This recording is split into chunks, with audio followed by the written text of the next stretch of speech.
कर्नाटक में लव जिहाद गैंग को संरक्षण मिल रहा है? क्या लव जिहाद गैंग बेटियों को शिकार बना रहा है?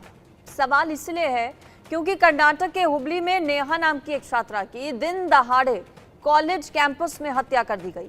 कर्नाटक के डिप्टी सीएम डीके शिव कुमार को लेकर भी खबर सामने आई है। बीजेपी अध्यक्ष जेपी नड्डा और प्रहलाद जोशी पीड़ित परिवार से मिलने पहुंचे और ढांढस बंधाया और नेहा मर्डर केस की सीबीआई जांच की मांग की। लेकिन सवाल है कि लव जिहाद पर आखिर राजनीति कब तक होगी? खासतौर पर कर्नाटक से इस तरह के कई मामले वक्त वक्त पर इससे पहले भी सामने आए हैं। लव जिहाद का शिकार क्या नेहा हुई, ये सवाल है। क्या कर्नाटक में लव जिहाद गैंग फिर से एक्टिव हो गया है?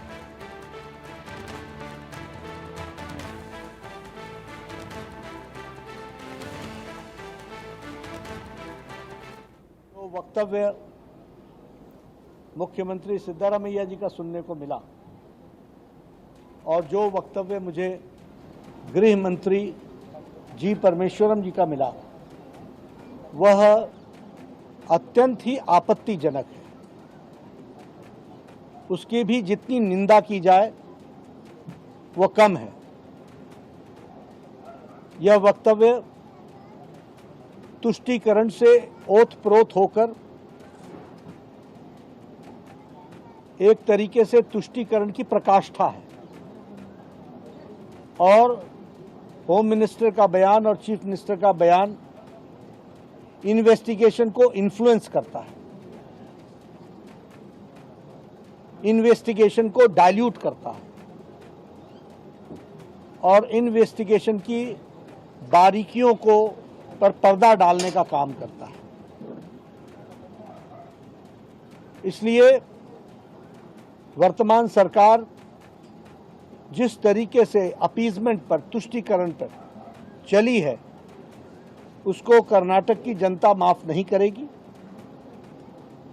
और पुलिस भी इस केस की बारीकियों में जाए क्योंकि देश और जनता इंतजार कर रही है इस घटना की बारीकियों को सामने रखने के लिए और इसके इन्वेस्टिगेशन, थॉरो इन्वेस्टिगेशन के लिए। इसका इन्वेस्टिगेशन यदि स्टेट पुलिस असमर्थ है तो मैं सरकार को कहूंगा, प्रदेश को, कि वो सीबीआई को हैंडल करे। भारतीय जनता पार्टी इसमें पूरा सहयोग करेगी ताकि इस प्रकार की घटना न घटे और इसकी बारीकियां, इसकी गहराई तक हम पहुंच सकें।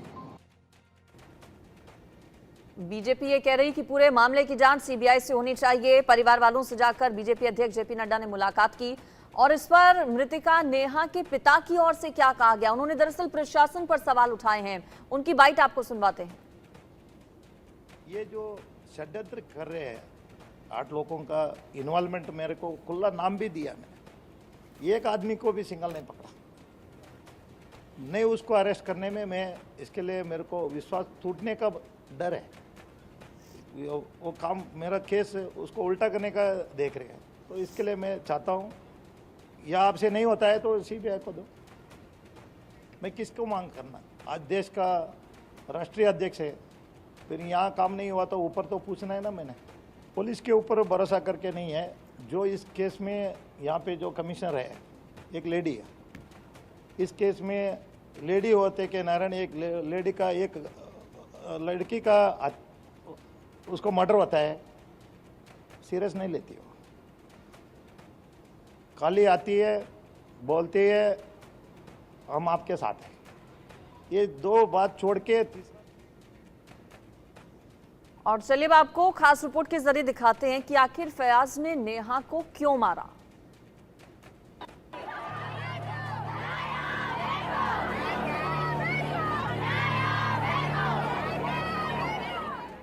इंसाफ की ये आवाज पूरे कर्नाटक से उठ रही है। इंसाफ की मांग हुबली की बेटी नेहा के लिए, जिसे कॉलेज कैंपस में फयाज नाम के शैतान ने दिन दहाड़े चाकुओं से गोद डाला।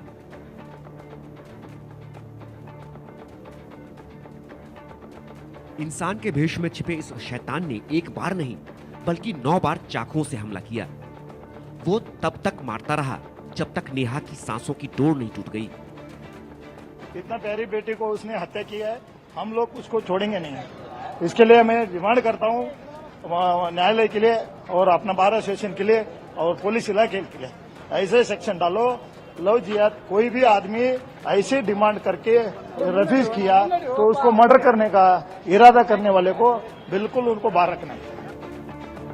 नेहा के पिता जो कांग्रेस के पार्षद हैं, अपनी सरकार से इंसाफ की आस लगाए बैठे हैं, लेकिन इस बीच नेहा के मर्डर के पीछे की वजह जो सामने आई है वो बेहद चौंकाने वाली है। नेहा के पिता का आरोप है कि आरोपी फयाज कई दिनों से नेहा का पीछा करता था।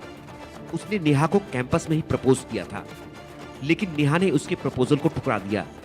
इसके बाद फयाज ने हैवानियत की सारी हदें पार कर दी और कॉलेज के कैंपस में ही नेहा को चाकुओं से गोद डाला।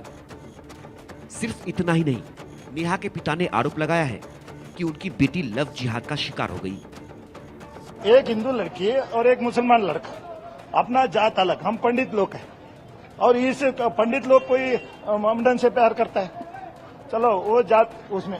लव जिहाद वाले का जो संघ है ना, वो ऐसे ही टारगेट करते हैं। जो अच्छे लड़की लोग चाहिए, अच्छे खानदानी चाहिए और हमारे जितने भी जो परंपरा है, ऐसी लड़की को वो लोग अपने कब्जे में लेने के लिए चाहते हैं। ऐसा होके अपने को ये अन्याय हुआ है। मर्डर के पीछे की वजह और नेहा के पिता के इन आरोपों ने कर्नाटक के सियासी गलियारे का तापमान चढ़ा दिया है। आरोप लव जिहाद का लगा तो बीजेपी ने सिद्धारमैया सरकार को घेर लिया। पहले मैं ये कह रहा हूँ, वो कांग्रेस का कारपोरेटर है, कांग्रेस का कार्यकर्ता है, वो कह रहे हैं ऐसे कुछ नहीं है, हमारे बदनाम मत करो करके। तो इन लोगों का वोट बैंक पॉलिटिक्स के लिए सब ये जो सप्रेस करना, हशप करना, इनका एक नीति है। इस कारण ये सब कुछ हो रहा है। No, I am telling you, BJP is trying to threaten us that they wanted to, telling all the leaders they wanted to put make a creation that there is no law and order. Karnataka is the best law and order. Law will take his hand. They are just trying to tell the voters that they are going to put in governor rule. That is what Mr. Ashok is trying confidentially, that they are going to place a governor rule, and they are just doing all this type of drama. Nothing is there. They can't do that. It is impossible. Law will take its own course for everyone. मौसम चुनावी है, ऐसे में कर्नाटक की बेटी की हत्या और लव जिहाद के आरोपों पर सियासत जबरदस्त हो रही है। लेकिन सवाल है, क्या वाकई कर्नाटक में लव जिहाद गैंग को संरक्षण मिल रहा है? क्या नेहा भी लव जिहाद का शिकार हुई? और सवाल ये भी कि लव जिहाद पर राजनीति कब तक? Bureau report, India news.